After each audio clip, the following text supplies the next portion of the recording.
आज हम स्टार्ट कर रहे हैं अपना चैप्टर नंबर 6 और this chapter number 6 is basically matter and it's states. हमने इस चैप्टर में मैटर की स्टडी करनी है। इसकी स्टेट्स के बारे में हम कुछ मॉलिक्यूल्स के बारे में पढ़ेंगे। फिर हम कुछ लॉज स्टडी करेंगे और फिर inter convergence of states of matter को हम स्टडी करेंगे कि मैटर की स्टेट्स किस तरह से एक स्टेट से दूसरी स्टेट में कन्वर्ट होती हैं।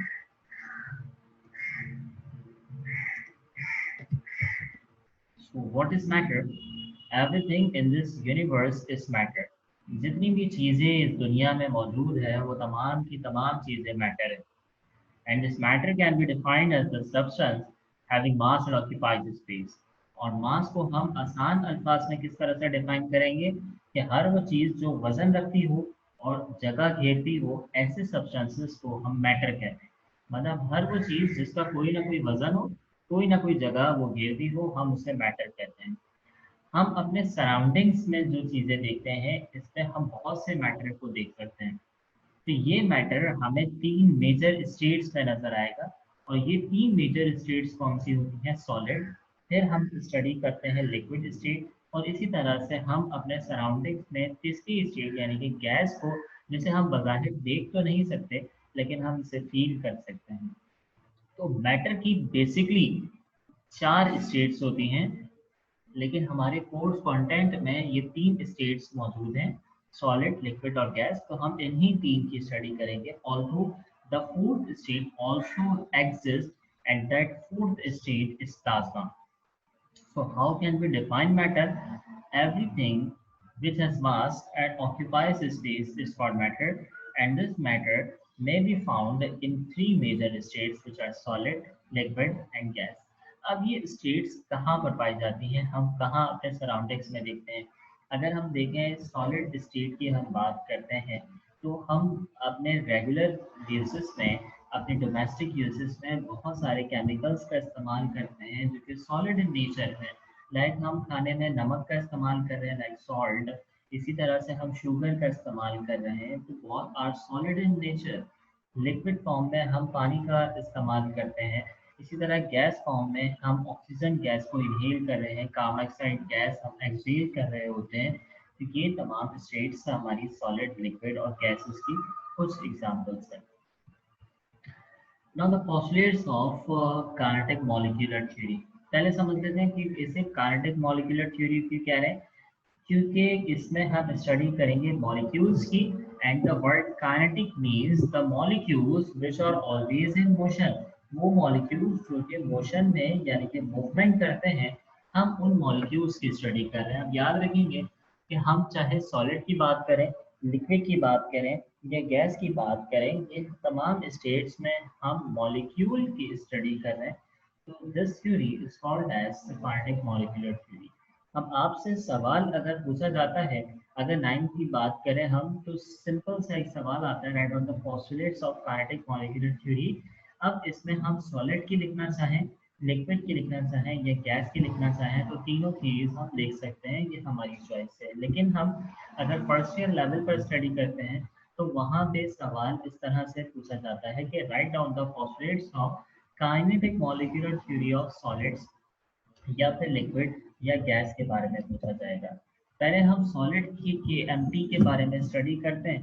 तो a substance in which molecules are tightly packed having no spaces around them. मतलब वो सब्सटेंसेस जिसमें मॉलिक्यूल्स, जिसमें एटम्स एक दूसरे से इतने ज़्यादा पैक हैं कि उनके दरमियान में हमें कोई स्पेस नज़र नहीं आ रहा या स्पेस फील भी नहीं हो रहा। तो ऐसे सब्सटेंसेस सॉलिड स्टेट कहलाते हैं। ये भी याद रखेंगे कि जब कभी भी हम सॉलिड, लिक्विड और गैस की बात करते हैं तो स्पेसेस अगर हम मॉलिक्यूल के दरमियान के पढ़ रहे हैं तो इसे एक टर्मिनोलॉजी हम देते हैं और हम इसे कहते हैं inter molecular spaces. Inter molecular spaces से मुराद ये है दो या दो से ज्यादा मॉलिक्यूल्स के दरमियान स्पेस। तो अगर इंटर मॉलिक्यूलर स्पेसेस की हम बात करें और सॉलिड स्टेट में, तो solid state doesn't have intermolecular spaces. ये भी याद रखेंगे कि अगर मॉलिक्यूल्स के दरमियान में स्पेसेस नहीं है या हम कहते हैं कि अगर इंटरमॉलिक्यूलर स्पेसेस बिल्कुल नहीं है, then solid state has maximum intermolecular forces. अगर किसी स्टेट में इंटरमॉलिक्यूलर फोर्सेस ज्यादा होती हैं तो इंटरमॉलिक्यूलर स्पेसेस नहीं होती। जैसे अगर हम सॉलिड की बात कर रहे हैं तो यहाँ इंटर मॉलिक्यूलर स्पेसेस बिल्कुल नहीं है, तो मॉलिक्यूल के दरमियान में फोर्सेस बहुत ज्यादा होंगी। इसी तरह जब हम गैस की बात करेंगे तो वहाँ इंटर मॉलिक्यूलर स्पेसेस बहुत ज्यादा होंगी, लेकिन इंटर मॉलिक्यूलर फोर्सेस ना होने के बराबर होंगी। तो सॉलिड क्या है? वो स्टेट जिसमें मॉलिक्यूल्स एक दूसरे से टाइटली पैक्ड है और इस तरह से पैक्ड हैं कि उनके दरमियान में स्पेसेस मौजूद नहीं है। सॉलिड्स possess डेफिनेट शेप, मतलब सॉलिड के पास एक पार्टिकुलर शेप और उसका पार्टिकुलर वॉल्यूम होता है। हम जिस शेप में, जिस वेसल में, जिस बीकर में या जिस कंटेनर में हम सॉलिड के मॉलिक्यूल्स को डालते हैं, सॉलिड सब्सटेंस को डालेंगे, तो वो कंटेनर, वो वेसल चाहे किसी भी ज्योमेट्री, किसी भी शेप की हो, सॉलिड उसकी शेप नहीं लेगा। सॉलिड अपनी ही पार्टिकुलर शेप रखता है और अपना ही वॉल्यूम रखता है।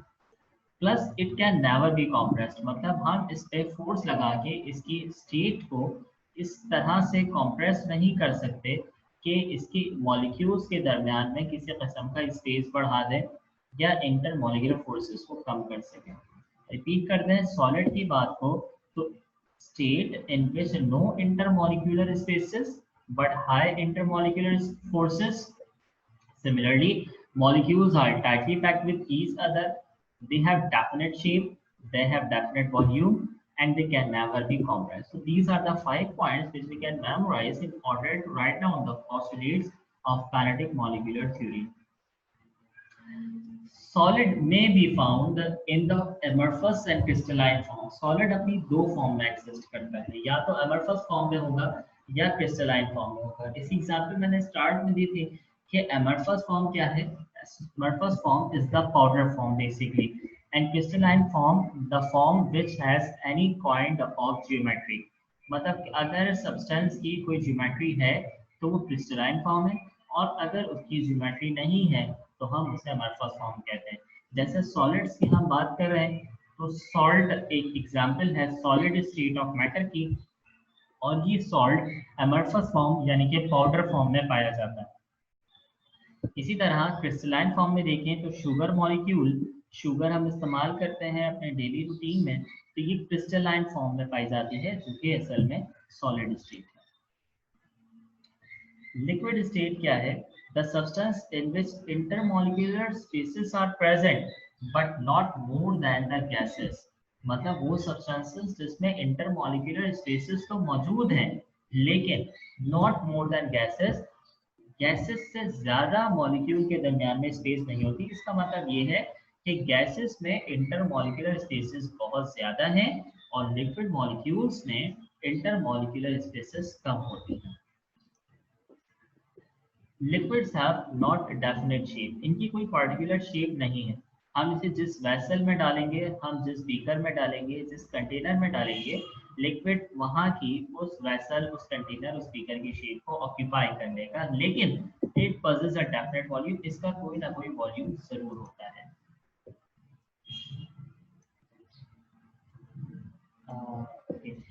Gas molecules having large spaces around them, इनके दरमियान में, मॉलिक्यूल्स के दरमियान में स्पेसेस बहुत ज़्यादा हैं और इंटरमॉलिक्यूलर फोर्सेस बहुत कम मौजूद हैं। They have no particular shape and volume, ना तो इनका कोई पार्टिकुलर शेप होती है और ना ही इनका कोई पार्टिकुलर वॉल्यूम होता है। हम इसे जिस वेसल में डालेंगे ये उसके अकॉर्डिंगली शेप हासिल कर लेगा और इसका वॉल्यूम भी उसके अकॉर्डिंगली हो जाएगा, चाहे वो वेसल बीकर हो या कोई कंटेनर मौजूद।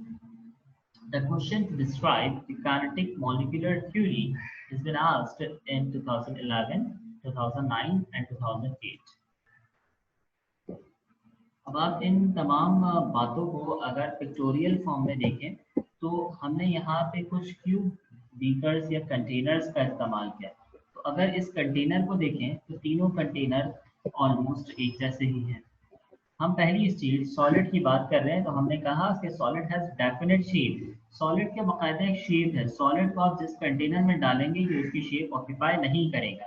लेकिन लिक्विड की एक पर्टिकुलर शेप नहीं होती, इसे आप जिस कंटेनर में डालेंगे ये उस कंटेनर की शेप ऑक्यूपाई करेगा। सिमिलरली गैस के पास भी कोई पर्टिकुलर शेप नहीं है, तो शेप ना होने की वजह से गैसेस को भी हम जिस पसंद के वेसल बीकर ये कंटेनर में डालते हैं ये उसकी शेप को ऑक्यूपाई कर लेते हैं।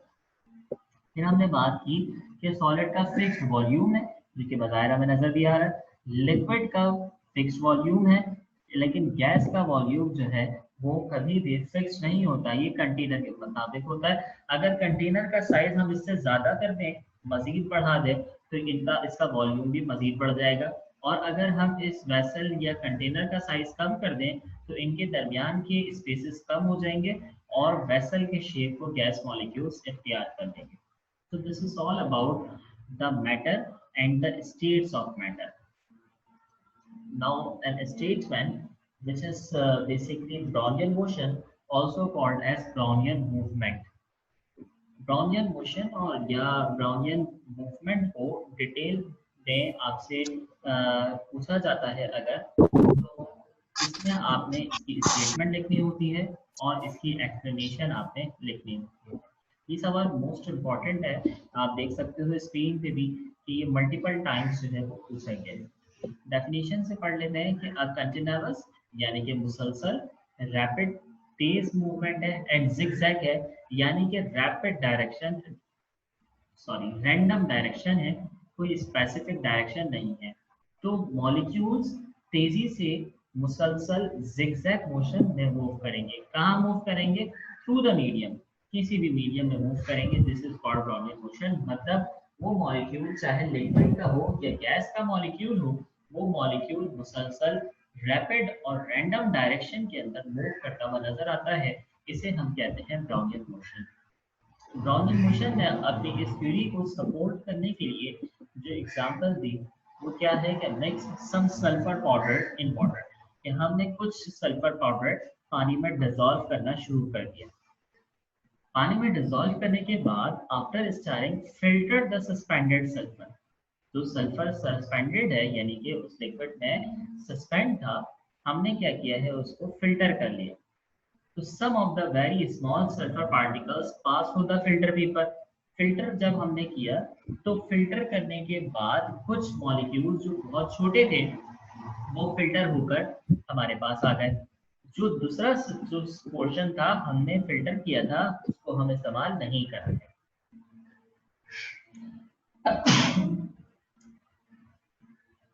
फिल्टर करने के बाद हमने put a drop of this filtrate on a slide, इसे एक स्लाइड पर रखा और इसे ऑब्जर्व कर रहे हैं, तो हम ये फाइंड आउट करेंगे the sulphur particles will seem to perform random zigzag motion.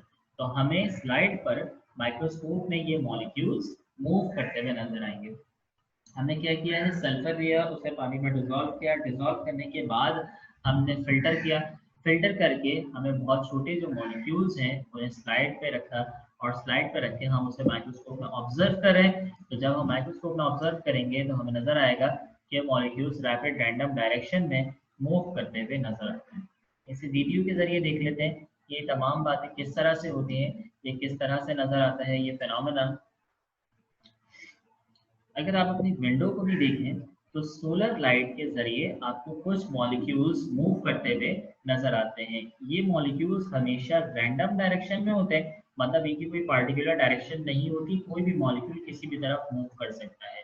Zigzag motion कर रहे हैं ये, इसी तरह से इनकी जो मोशन है वो मोशन हमेशा जो है वो कंटिन्यूअस मुसलसल रहती है। ये कभी डाउनवर्ड भी मूव कर सकते हैं, राइट वर्ड भी मूव कर सकते हैं, लेफ्ट वर्ड भी मूव कर सकते हैं। जैसे हम यहाँ पे फ्लूइड की मूवमेंट देख रहे हैं या गैस की मूवमेंट हम देख रहे हैं, तो मॉलिक्यूल बहुत तेजी से हमें मूव करते हुए मल्टीपल या रैंडम डायरेक्शन में नजर आते हैं।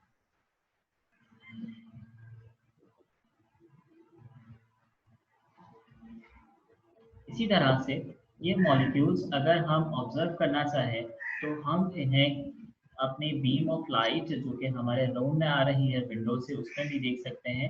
ये कोलिजन करते हैं, मॉलिक्यूल्स एक दूसरे से टकराते हैं और इनकी जो कोलिजन है तो ये परफेक्टली इलास्टिक होती है, मतलब इससे मॉलिक्यूल्स के ऊपर कोई फर्क नहीं पड़ता। ये मल्टीपल कोलिजन्स करते हैं, मतलब एक मॉलिक्यूल दूसरे मॉलिक्यूल से टकरा रहा है लेकिन उससे बज़ाहिर कोई फर्क या कोई नुकसान जो है वो नहीं पहुंचता।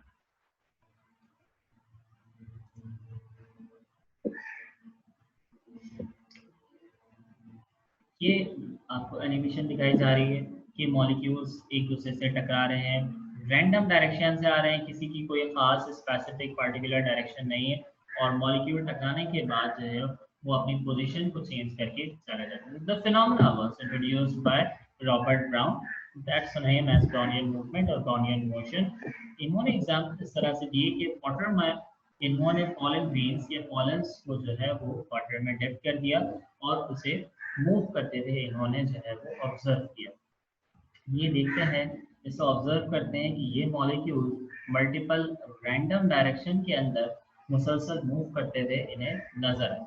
ये मॉलिक्यूल्स कभी भी स्टेशनरी स्टेट के अंदर यानी कि रुकी हुई हालत में मॉलिक्यूल्स नजर नहीं आते।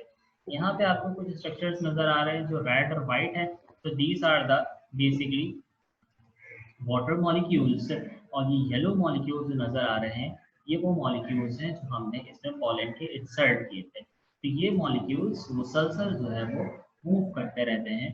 सो this is why it is called as the Brownian movement और ब्राउनियन मोशन। नेक्स्ट जो टॉपिक है that is Graham's law of diffusion. Graham's law of diffusion कैसे कहते हैं कि rate of diffusion of any gas is inversely proportional to the square root of its molar mass or density। कि किसी भी molecule का, चाहे वो गैस हो लिक्विड हो, उसका डिफ्यूजन का जो फिनोमेना है वो इन्वर्सली प्रोपोर्शनल है। इस स्टेटमेंट से पहले मैं आपको ये बता देता हूँ कि डिफ्यूजन किसे कहते हैं।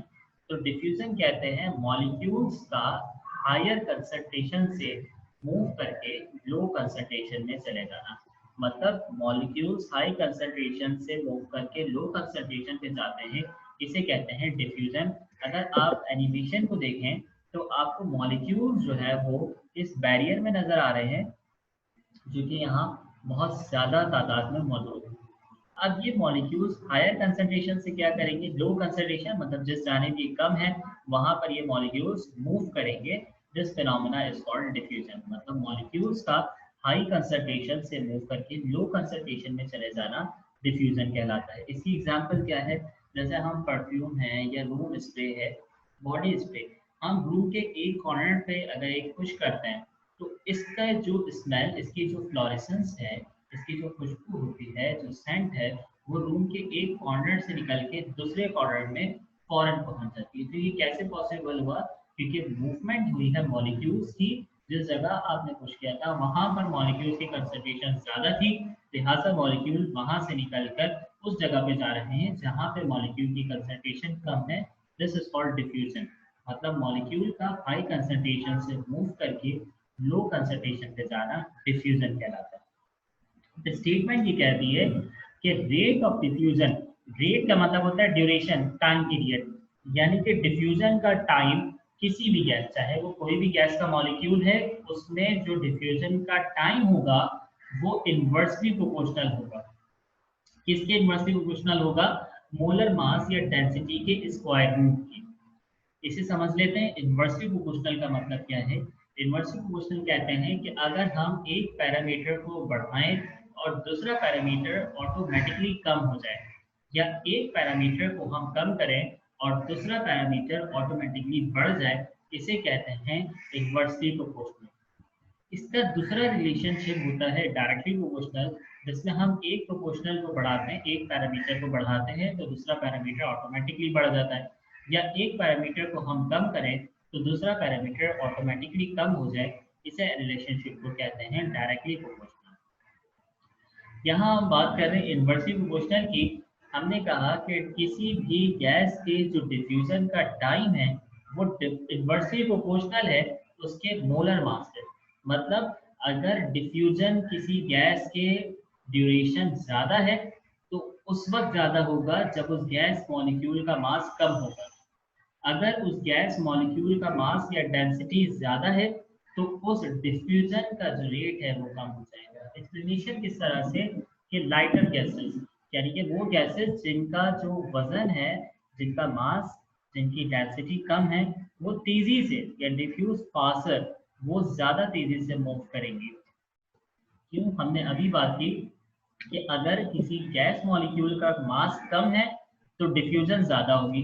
यहाँ पर अगर हम देखें एनिमेशन में, अगर इस गैस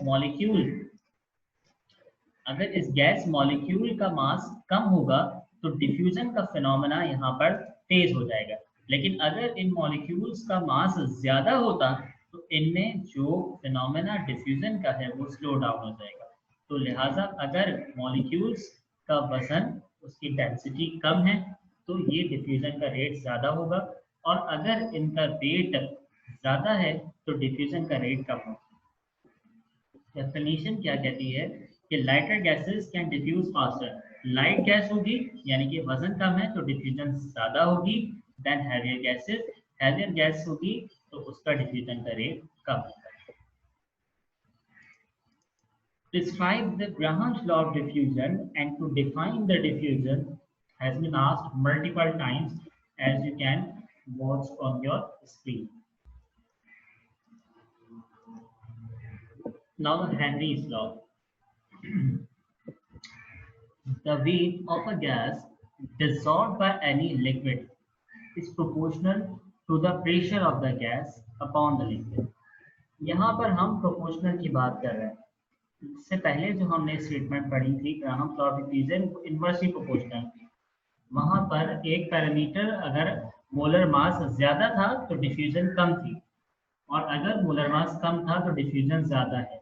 लेकिन यहाँ पे डायरेक्टली प्रोपोर्शनल है। ये स्टेटमेंट कहती है कि वेट ऑफ अ गैस, किसी गैस मॉलिक्यूल का जो वेट है, is dissolve by any liquid, अगर हम उसे डिसॉल्व करें किसी लिक्विड के जरिए, वो डायरेक्टली प्रोपोर्शनल होगा to the pressure of gas.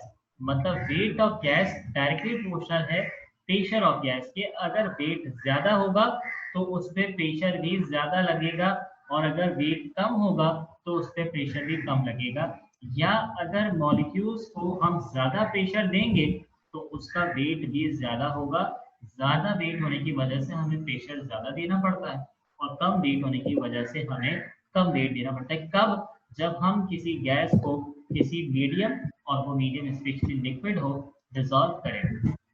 जैसे हम एनिमेशन में देखें, ये कुछ मॉलिक्यूल्स हमें मूव करते हुए नजर आ रहे हैं जो कि डेफिनेटली गैस मॉलिक्यूल्स हैं। ये गैस मॉलिक्यूल्स हमें कैसे पता चला कि गैस मॉलिक्यूल्स हैं? क्योंकि इनमें इंटरमॉलिक्यूलर स्पेसेस ज्यादा थी। हमने प्रेशर बढ़ा दिया, प्रेशर बढ़ाने के बाद इंटरमॉलिक्यूलर स्पेसेस कम हो गई और इनकी फोर्सेस बढ़ गई। This is called Henry's law which applies on any kind of gas.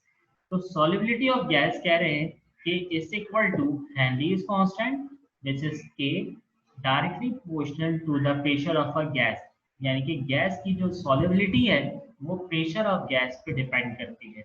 जितना ज्यादा प्रेशर होगा गैस का, उतनी ही ज्यादा गैस सॉल्युबिलिटी रखती है, और जितना कम प्रेशर हम गैस को प्रोवाइड करेंगे, सॉल्युबिलिटी भी